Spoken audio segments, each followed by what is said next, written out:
너희는 마음을 강하게 하며 담대히 하고 아수르 왕과 그를 따르는 온 무리로 말미암아 두려워하지 말며 놀라지 말라.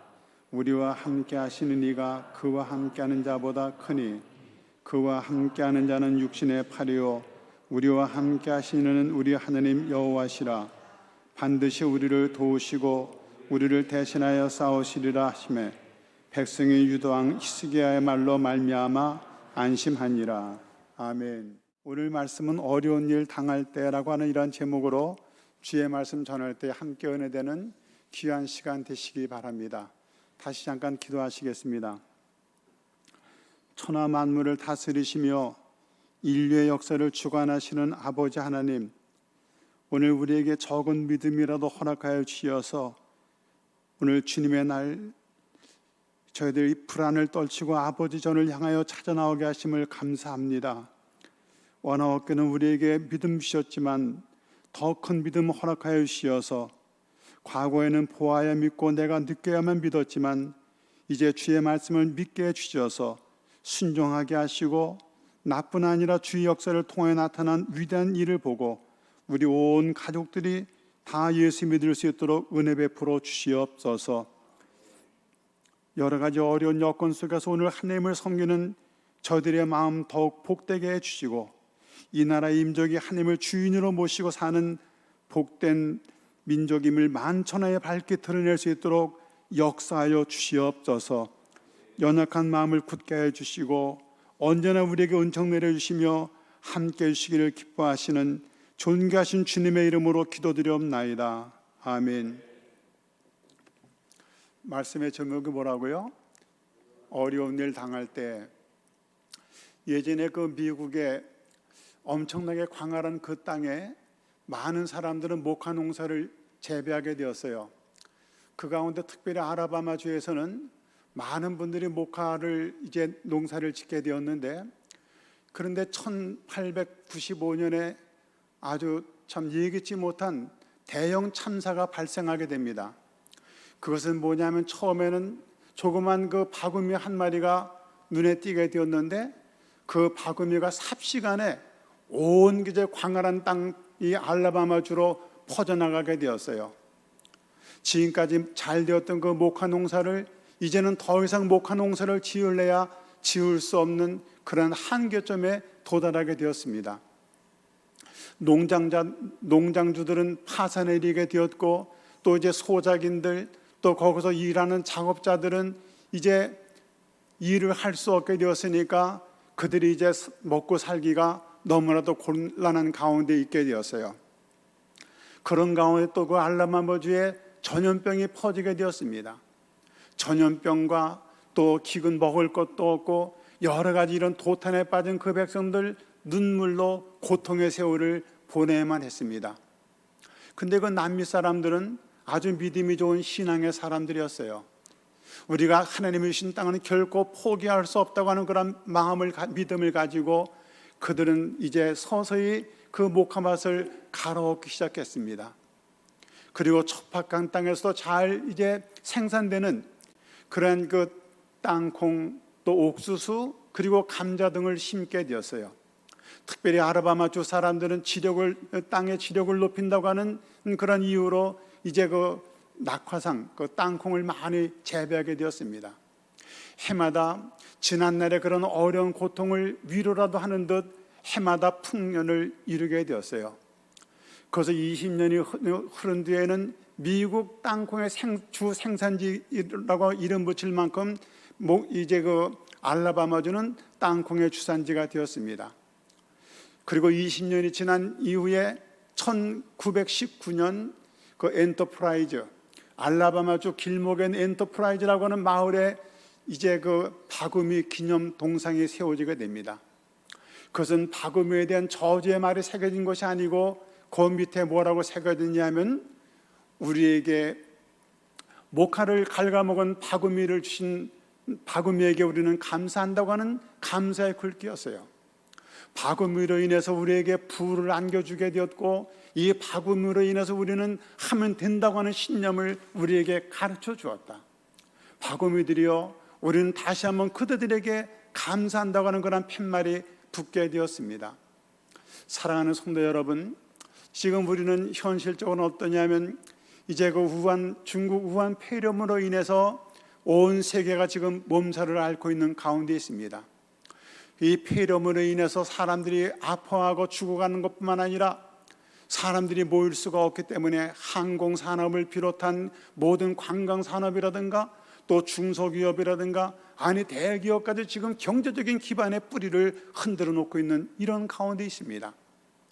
또 우리는 그 외적으로 지금 중국과 미국의 그런 아주 첨예한 그런 대립 가운데에 더욱더 어려운 가운데 있고 이북에서의 그런 핵과 그리고 미사일의 그런 위협은 날이 갈수록 더한 가운데 있습니다. 이런 어려운 일 당할 때 우리가 어떻게 살아가야 될 것인가 우리가 낙심도 되지만은 여러분이 잘 아시는 바와 같이 14세기에 유럽에 있었던 흑사병으로 인해서 유럽 인구의 3분의 1이 생명을 빼앗아갔어요.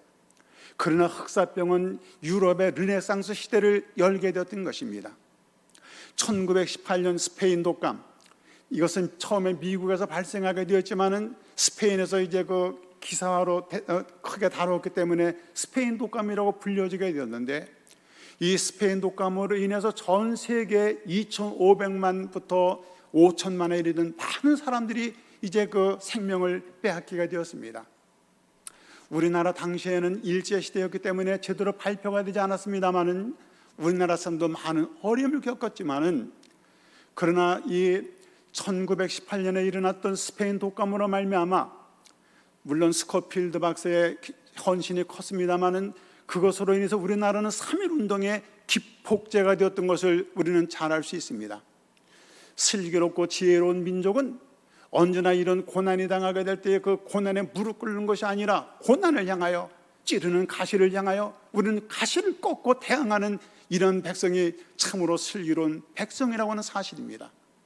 오늘 본문은 어떤 말씀이 기록되어 있는가 하면은 지금 이 중동 지역의 정세가 그 북으로 아수르라고 하는 거대한 나라가 사네립 왕이 이제 그 군사적인 야욕을 가지고 온 세상을 지배하려고 하는 야욕에 불타게 되었던 것입니다. 애굽은 아수르의 남진을 막기 위해서 군사를 모집하고 온 그런 그 열정을 기울이게 되었지만 역부족이었어요. 애굽도 무너졌습니다.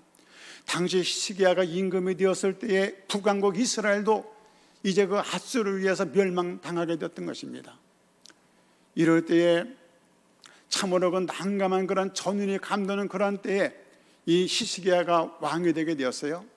이 히스기야가 왕이 되게 되었을 때에 이 히스기야는 아버지 때 그 있었던 모든 우상들을 다 부숴버리고 성전 예배를 재건하게 됩니다. 그리고 말씀으로 그 백성들을 위로하면서 다독거리게 되었어요. 그러나 이런 그 전쟁의 어두운 전운이 감도는 가운데 사람들은 두려워하고 공포 가운데 있게 되었습니다. 야, 이제는 우리 예루살렘도 멸망할 날이 얼마 남지 않았구나. 이런 낙심 가운데 첫째로 그들이 한 것은 뭐냐면 하나님을 신뢰했다고 하는 그런 사실입니다. 여러분, 여기 오늘 하나님 말씀을 보니까 32장 8절에 뭐라고 기록되어 있습니까? 다 같이 보겠습니다. 그와 함께하는 자는 육신의 팔이요 우리와 함께하시는 우리의 하나님 여호와시라. 반드시 우리를 도우시고 우리를 대신하여 싸우시리라 말씀하고 있습니다. 히스기야 아버지의 이름은 뭐냐면 아하스입니다. 아하스는 악한 사람이었습니다. 어머니는 아비야입니다. 어머니는 경건한 신앙의 사람이었어요. 그런데 아버지가 그렇게 악했음에도 불구하고 이 아들, 어머니가 경건한 신앙의 어머니 밑에서 이 아들은 정직하고 성실한 믿음의 아들로 성장하게 됩니다. 아버지가 악한 만큼 이 히스기야 아들은 더욱더 빛나는 그런 삶을 보여주고 있는 것이죠. 그랬을 때 히스기야는 이제 그 아버지 때 세웠던 모든 우상들을 척결하고 잘못됐던 것, 부족했던 것 다시금 바로 세우는 일을 전력 이제 하게 되고 있는 것입니다. 이럴 때에 아수르 사네립과 그 부하들은 방자한 게 이제 그들에게 비굴한 항복을 요구하면서 그들에게 이제 편지까지 보내게 되었어요. 이런 가운데 이런 가운데 히스기야 왕이 한 일은 뭐냐면 왕궁에 있는 은과 금, 그리고 성전의 그 문짝에 있는 금을 벗기고 기둥에 있는 금을 벗겨서 조공을 들여서 침략을 막아보려고 발버둥치게 되었지만은, 이제 그렇게 조공을 주어봤지만은 역부족이었습니다. 어찌할 수가 없게 되었어요.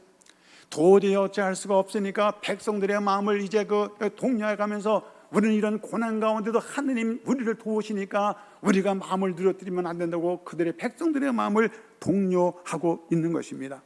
그럼에도 불구하고 이 아수르 사내립이 그에게 편지를 보내게 될 때에, 항복을 요구하는 편지를 보내게 될 때에, 이 히스기야가 한 일은 뭐냐면, 첫째로는 이사야 선지자에게 사람을, 왕궁의 책임자들과 장로들을 그에게 이사야 선지자에게 보냅니다. 기도를 부탁하러 보내는 것이죠. 그리고 자기는 지금 성전에 올라가서 이사야 선지자가 주는 그 편지를 이렇게 펴놓고 하늘 앞에 무릎 꿇어 기도하는 그런 모습을 우리에게 이제 그 사무엘상에서 보여주고 있는 것입니다. 오늘 본문 이제 사무엘상 19장 3절에 우리에게 열왕기하 19장 3절에 우리에게 뭐라고 말하고 있느냐 하면, 오늘은 환난과 징벌과 모욕의 날이라. 아이를 낳을 때가 되어서는 해산할 힘이 없도다. 이처럼 난감한 일이 어디 있겠어요. 지금 여자가 아기를 낳으려고 하는데 해산할 힘이 없으면 뭐냐면 죽는 거나 마찬가지라 이 말입니다. 지금 유대 나라의 형편이 이제는 죽음 앞에 서 있는, 지금 바람 앞에 촛불과 같은 위대한 순간에 우리는 어찌할 수 없다고 말하고 있는 것이죠. 사람들은 어려운 일을 당하면 맨 나중에 가서야 하나님을 찾게 되지만, 히스기야의 임금이 한 일은 뭐냐면, 이런 난감한 어려운 고통의 날을 당하게 될 때에 선지자에게 기도를 부탁하고, 자기가 이제 성전에 올라가서 하나님 앞에 무릎 꿇어 기도하는 이런 가운데에 이사야 선지자로부터 하나님의 음성이 들려지게 됩니다. 이사야 37장에 나와 있는 대로 한 영을 그들 속에 두어, 다시 말해 천사를 그들 속에 나타나서 자기들끼리 칼로 싸워서 그들을 이제 돌아가게 하고, 사내립은 본국에 들어가서 이제 그 아들들에게 칼로 죽임을 당한다고 하는 그러한 예언의 말씀처럼, 아수르 군대는 자중질환이 일어나서 18만 5천 명이 시체로 변하게 되었고, 사내립은 고국으로 돌아가서 죽게 되고 말았다. 그래서 우리는 어떤 어려운 환난과 역경이 있다고 할지라도 살아계신 하나님을 믿고 의지하고 살 것을 우리에게 가르쳐주고 있는 말씀이에요.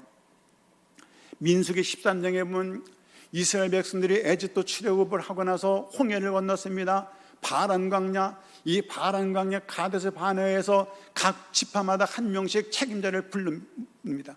12명의 그런 책임자들을 가나안 땅이 과연 어떠한 땅인가를 정탐하기 위해서 정탐꾼을 보내게 됩니다. 40일 동안 정탐하고 와서 이 10명의 정탐꾼들이 하는 말이 뭐냐면은, 그 땅은 하나님이 주신 적과 꿀이 흐르는 땅이면 틀림이 없지만은 거기는 안악 자손들이, 거대한 사람들이 살고 있기 때문에 우리는 마치 메뚜기와 같습니다. 우리는 메뚜기처럼 아무것도 아닌 초라하고, 그 사람들은 크고 거대하게 보이고 그 성곽은 높이 하늘을 찌르는 듯 그 성벽을 우리는 도저히 이룰 수가 없습니다. 낙심하면서 이제 우리는 죽을 수밖에 없는 그런 막바지에 이르렀다고 한탄의 목소리가 지금 나오고 있는 거죠. 근데 갈렙과 여호수아 갔다 오더니 그들은 이제 싱글벙글하면서, 그 땅은 정말 하나님이 주시는 가나안 동산입니다. 가나안 복지입니다. 그들은 포도송이를 메고 오면서 그 땅은 기름진 땅입니다. 하나님이 우리가 주신 땅이면 틀림이 없습니다. 거기는 안악 자손들이 살고 있으면 분명하지만은 하나님이 우리에게 약속하셨기 때문에 반드시 우리에는 그 땅을 얻을 수 있습니다. 10명의 정탐꾼들은 싸워보지도 않고 우리는 그 땅을 점령할 수 없다고 낙심하게 되었어요. 그럴 때 하나님께서 여기 민수기 14장 36절 37절을 보겠습니다. 시작. 모세의 보냄을 받고 땅을 정탐하고 돌아와서 그 땅을 악평하여 온 회중이 모세를 원망한 사람, 곧 땅에 대하여 악평한 자들은 여호와의 앞에서 재앙으로 죽었고, 하나님께서 죄악을 그 징벌을 내리시는 것입니다. 재앙으로 죽었다고 말하고 있는 것이죠. 냉혹한 그런 벌을 내리셨다고 말씀하고 있는 것입니다. 아니, 사실적으로 객관적으로 볼 것 같으면 그들의 이야기가 더 합리적입니다. 더 사실적입니다. 그 땅이 견고한 것이면 틀림이 없고 거기는 안악 자손들이 살고 있습니다. 거대한 힘 있는 민족들이 살고 있다 이 말이에요. 근데 그것을 어떻게 부정할 수 있겠는가? 그 10명의 정탐꾼들이 본 것은 그 사실이지만은, 그것은 진실된 이야기지만, 합리적인 이야기지만은, 그들은 하나님의 백성이지만 거기서 빠지게 뭐가 있었냐면은, 우리 하나님이 그 땅을 우리에게 주기로 약속하셨어. 하나님이 그들의 안전에 없었다고 하는 그런 사실이에요. 하나님께서 출애굽하기 전에 그렇게 눈이 약속해 주셨음에도 불구하고, 아니 그 이전에 그 아브라함 때부터 가나안 땅을 그들에게 주시기로 약속하셨음에도 불구하고 그들은 그 약속의 말씀을 받아들이지 믿지를 못한 거죠. 그렇기 때문에 그들은 낙심과 좌절 가운데 있게 됐던 것입니다. 여러분, 한 사람의 낙심과 좌절은 곧 40년 동안 그 많은 200만 명의 히브리 사람들이 그 광야에서 유리방황하는 그런 어려운 일을 당할 수 있게 됐던 것입니다. 여러분, 하나님이 이 땅의 주인이심을 믿습니까? 그러면 우리 믿음의 성도들을 챙겨주시는 거예요. 우리가 그분의 아들이고 그분의 우리가 자녀들이기 때문에 하나님의 약속은 틀림없이 이루어진다고 하는 것입니다. 여러분, 우리 천지는 변한다고 할지라도 주의 약속의 말씀은 변치 않는 주님의 말씀인 줄로 믿습니다. 하나님께서 그러한 도성이 있다고 할지라도 하나님이 함께 하시면 그 도성이 무너질 수밖에 없는 것이고, 아무리 길이 없다고 할지라도 하나님께서 함께 하시기만 하면은 길을 내어주시는 하나님, 우리가 최악의 그런 질병에 걸렸다고 할지라도 하나님께서 고쳐주시면 약속하시면 그 질병은 치료할 수밖에 없는 것입니다. 하나님이 함께 하신다, 내가 너희들을 도와준다, 내가 그 땅을 너희에게 주겠다, 내가 너희들을 챙겨주시겠다고 우리에게 눈이 약속하셨지만은 하나님의 역사의 주인임을 그들은 믿지를 못했기 때문에 그들 자신뿐만 아니라, 그러니까 여러분, 지도자라고 하는 사람이 얼마나 중요한지 몰라요. 저는 오늘 담임 목사님 여기 계셔서가 아니라 오셔서 교회가 부흥되는 걸 생각해서 너무 감사합니다. 여러분 34년 동안 여기서 목회했는데 그 내가 나가고 나서 교회가 더 짜보고 그러면 얼마나 참 마음이 낙심이 되겠어요. 유 목사님과 교회가 부흥되고 여러분 긍정의 사고를 가지고 성도들의 마음속에 믿음을 심어주고 여러분 얼마나 감사한 일인지 몰라요. 그래서 우리는 믿음의 지도자들은 믿음을 잃어버리면은 모든 것을 잃어버릴 수밖에 없다고 하는 것입니다. 하느님께서 약속해 주시면 반드시 주실 것입니다. 반드시 챙겨주시는 것입니다. 우리는 무릎에 힘을 잃지 말고 일어서서 우리는 주님의 자녀라고 하는 자신감을 가지고 살아갈 수 있는 하느님의 백성들 될 수 있기를 주님의 이름으로 축복합니다. 1~2~4 시대에 이제 북쪽으로 아람 나라가 있어서 우리가 외세 침략을 많이 받았던 것처럼 유대 나라 사람들도 외세 침략을 많이 받았어요. 이 아람 나라, 지금 시리아 나라, 아주 그 사람들은 호전적인 민족입니다. 강한 민족이었어요. 이 아람 나라 베나단이 말입니다, 사마리 성을 포위해가지고 이제는 보급로가 끊겨지게 되었어요. 얼마나 먹을 게 없으면 오늘은 내 자식을 잡아먹고 내일은 내 자식을 잡아먹고 사람을 잡아먹는 그러한 그 눈이 뒤집어져가지고 자기 자식을 잡아먹는 그런 처참한 이르게 되었어요. 근데 1~2~4가 말하기를 지금 너희들 이렇게 어려운 가운데 있는데 내일이면은 하나님께서 먹을 건 마음껏 너희들이 먹을 수 있도록 하나님께서 역사하실 것이다. 그러니까 한 장군이 하는 말이 뭐냐면, 이거 무슨 그때 소리를 하냐고. 하나님께서 뭐 하늘에 창을 연들 무슨 뭐 우리에게 먹을 거 그렇게 줄 수 있겠냐고. 그런데 그 다음날 많은 사람들이 그 곡식을 가지고 나오는 그 길목에서 사람들에게 밟혀서 그 장관은 그만 죽게 되고 말았어요. 곡물을 마음껏 가져가는 것을 보면서 그 사람은 밟혀서 죽게 되고 말았다고 하는 것입니다. 하나님께서 가장 슬퍼하시는 것이 믿음 없는 거예요. 하나님의 슬픔이 우리의 슬픔이 된다고 하는 그런 사실인 것입니다. 어려운 일 당할 때 히스기야 임금처럼 어려운 일 당할 때에 우리는 12명의 그런 정탐꾼 가운데 2명의 정탐꾼처럼 믿음을 가지고 하나님을 신뢰하고 하나님 사랑 가운데 거할 수 있는 주의 백성들 되어야 될 줄로 믿습니다. 두 번째로는 진리 앞에 하나가 되자. 우리나라 역사 가운데에 그 외세의 그런 참 침략을 많이 받아가지고 많은 난리를 겪게 되었습니다. 930여 번의 그런 외침을 받았다고 그러죠. 그 예로 중국으로부터 많은 외침을 90%가 중국의 외침을 받게 되었는데 한 예로 인조왕 때에 인조왕이 병자호란 때 인조왕이 그 남한산성으로 피난을 갑니다.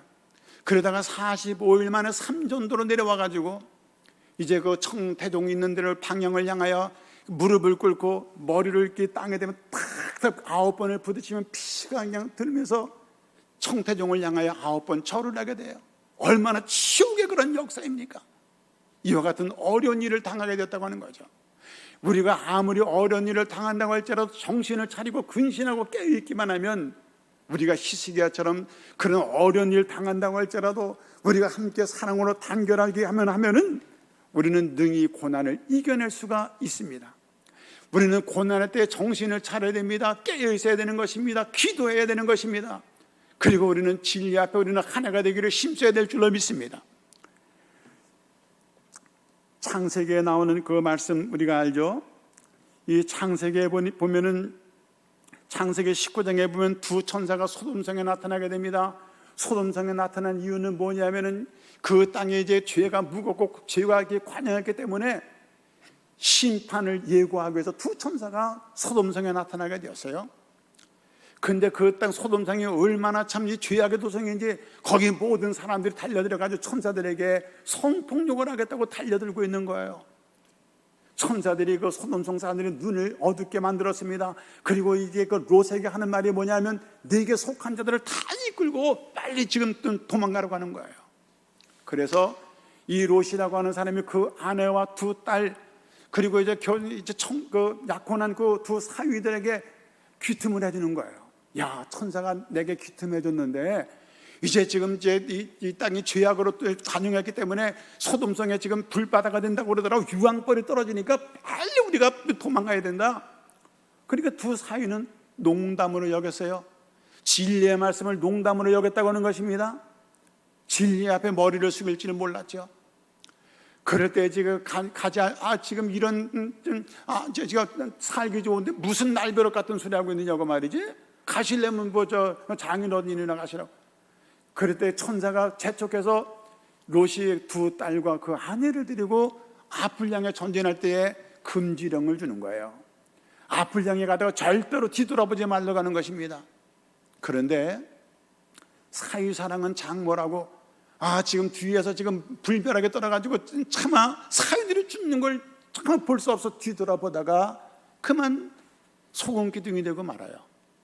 그러니까 롯이 너무 외롭고 답답하고 고독하니까 늘 술을 먹고 있었는데 어느 날 그 두 딸이 번갈아 갖지 말아야 그런 관계를 갖다가 모압과 암몬 족속의 초상이 되고 말았어요. 그 모압과 암몬 족속은 끝까지 이스라엘을 괴롭히는 그런 족속이 되고 말았다고 하는 것입니다. 왜 망했습니까? 왜 망했냐면 이런 참 향락주의로 살아가면 망할 수밖에 없다고 하는 거예요. 진리를 농담으로 여기고 살아가면 망할 수밖에 없다고 하는 사실인 것입니다. 우리는 진리 앞에 진실해야 됩니다. 머리를 숙일 줄 알아야 됩니다. 그래서 선조 16년 당시 병조 판서로 있던 이율곡 선생, 여기 나오죠. 이율곡 선생은 10만 양병론을 주장하게 되었습니다. 지금 일본 사람들이 말이 총 가지고 오늘은 저 강릉 쪽에 와가지고 강도질을 하는 거예요. 뭐 농사 지으면 추수 다 가지고 좋은 봄을 떼어서 갑니다. 내일은 원산 쪽으로 쳐들어와서 또 가는 거예요. 그 나라에 힘이 있어야지. 어찌할 도리 없이 자꾸 당하기만 하고 있는 거예요. 그러니까 이율곡 선생이 당시 이제 병조 판사였던 이율곡 선생이 10만 명의 그런 그 병사를 양육해야 된다. 양병해야 된다고 10만 양병론을 주장하게 되었어요. 그런데 당시 동인과 서인이 있었거든요. 지금은 하면 여당과 야당이 있었는데 이 이율곡 선생은 여당도 아니고 야당도 아니고 중도를 늘 지키는 사람이야. 중도를 지키는 사람인데 이율곡 선생의 그 제자들은 서인 쪽의 사람들이 많았거든요. 그러니까 이율곡 선생이 서인의 영향을 받아가지고 이런 얘기를 한다.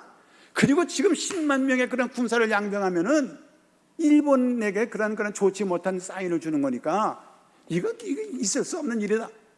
그래가지고 그 말을 듣질 않았어요. 그 이후에 일본이 10년 후에 20만 6천여 명의 병사를 거느리고 우리나라를 지금 침략해 들어오는데 당시 유병용이라고 하는 사람이 있게 돼요. 유병용. 여기 보세요. 여러분 언제 한번 가서 유병용 이게 한번 찾아. 유성룡이라고 하는 사람이 있어요. 유성룡이라고 하는 사람이 당시 5살 때 그 글을 다 익힌 사람이었어요. 아주 그 당대 석학이었습니다. 그 당시 이일고 선생의 말을 들어야 될 걸. 아무리 후회한들 무슨 때 늦은 후에 무슨 소용이 있겠습니까? 그래서 유성룡이 그 당시 권율 장군 또 이순신 장군을 추천했던 그런 사람입니다. 이 유성룡이라고 하는 분이 당시 징비록이라고 하는 책을 썼는데 객관적인 입장에서 이제 그 임진왜란에 대해서 써놓은 책이 징비록이라고 하는 책을 쓰게 되었어요. 왜 그런 역사책을 기록하게 되었느냐? 다시는 이러한 그 일이 없도록 하기 위해서 징비록이라고 하는 그 글을 유성룡이 쓰게 되었습니다. 선조 23년으로 넘어와 가지고 통신사들을 일본으로 보냅니다. 당시의 통신사가 누구냐면 황윤길, 김성일, 이 두 사람을 여러분이 기억하면 좋겠어요. 황윤길은 서인이고 김성일은 동인이었습니다. 야당과 여당의 두 사람을 일본 통신사로 이제 그 파견해서 보내게 됐는데, 이 풍신수길을 만났는데 오만 방작에 이를 데 없는 사람이 이 사람이. 그래가지고 경거망당 그 사람들 앞에 놓고 말이지, 아직 오만 방작에 우리가 이제 좀 있으면 명나라를 우리가 치러갈 것인데 너희들 길을 비켜주고 너희들이 우리의 총잡이가 되라. 이제 그 앞으로서 총알바지가 되라고 하는 겁니다. 그러니까 너희들이 병사를 뽑아가지고 우리와 합류해서 너희들 앞에 가서 총알바지가 되라고 하는 그러한 그 오만 방자한 이야기를 하게 되었어요. 그러니까 2명의 통신사들이 고국으로 돌아오게 됩니다. 들어와가지고 이제 그 조정의 그 이야기를 건의를 하니까 먼저 지금 황윤길이가 얘기하는 거예요. 그 풍신수기를 만났는데 오만 방작이 이르길 데 없고 이제 우리나라를 치러 온다고 그러니 미리 우리가 대비를 해야 되지 않겠습니까? 그러니까 또 묻는 거예요. 그러면 같이 갔다 온 김성일 너는 어떻게 봤느냐? 그러니까 이 황윤길은 지금 서인의 사람이야. 그러니까 동인이니까 반대를 위한 반대를 하기 위해서 그런 끼미가 없었던데요. 나는 그런 끼미 절대로 보지 못했습니다. 이 서로 당파 싸움에 눈이 뒤집어져 가지고 눈이 있어도 보지 못하고 들어도 듣지 못하는 이 등신들 때문에 나라는 결국은 피비 있는 전쟁이 일어나게 되고 말았어요. 그러니까 조정에서 누구의 말을 듣습니까? 야당의 말을 듣지 않고 여당의 말을, 이 김성일의 말을 듣고 아무런 준비를 하지 않았다 이 말입니다. 그러다가 선조 24년에 이르러서 어떤 일이 있었냐면 오엉영이라고 하는 사람을 기억하시기 바랍니다. 오엉영. 그때 그 현서라고 하는 일본의 중이 우리나라를 들어올 때 오엉영은 어떤 의전 담당관이었습니다. 의전 담당관이 그 오엉영을 만나게 되는데, 오엉영은 그도 종교적인 양심적인 사람이야. 그 양심 고백을 하는 거야. 내년에 풍신수길이가 이제 그 너희 나라를 칠 것, 이제 조선을 칠 거다. 명나라를 칠 것, 너희보다 칠 것이니까 너희들 그 준비하지 않으면 안 된다. 그게 지금 미리 지금 귀틈을 해주는 거예요.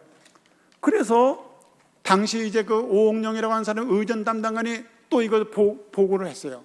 지금 우리가 시온서로 가는 분이 이런 얘기를 했는데 우리가 미리 좀 준비를 해 대비해야 되지 않겠습니까? 그러니까 그딴 소리를 했냐고 말이지. 지금 이렇게 살기 좋은데 괜히 백성들 마음속에 불안과 공포나 준다고 말이지. 근데 이 오엉영 이 사람을 갖다 파직을 시켜버린 거예요. 그리고 나서 그 다음에 이 조선 땅이 불바다가 되고 말았어요. 쥐가 있어도 당파 싸움 때문에 진리 앞에 하나가 되지 못하고 말이야.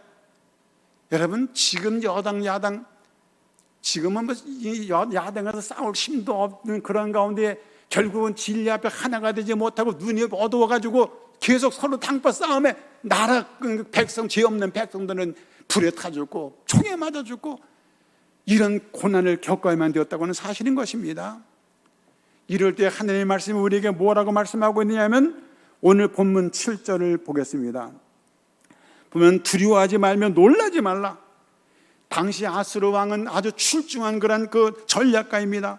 중동 지역들이 다 점령돼 메대, 길리기야, 베니게, 애굽 다 정복당하게 되었어요. 이제 남은 건 유다만 남게 되었습니다. 예루살렘. 두려워 떨고 있는 이런 가운데에 지금 산이 히스기야가 한 건 뭐냐면 이제 전시 동원령을 지금 내리게 됐던 것입니다. 전시 동원령을 내리면서 모든 사람들 이제 말씀으로 무장시키고 있는 것이죠. 유다는 천만당을 이렇게 어려운 고난을 당할 때 위대한 신앙의 지도자가 있게 되었습니다.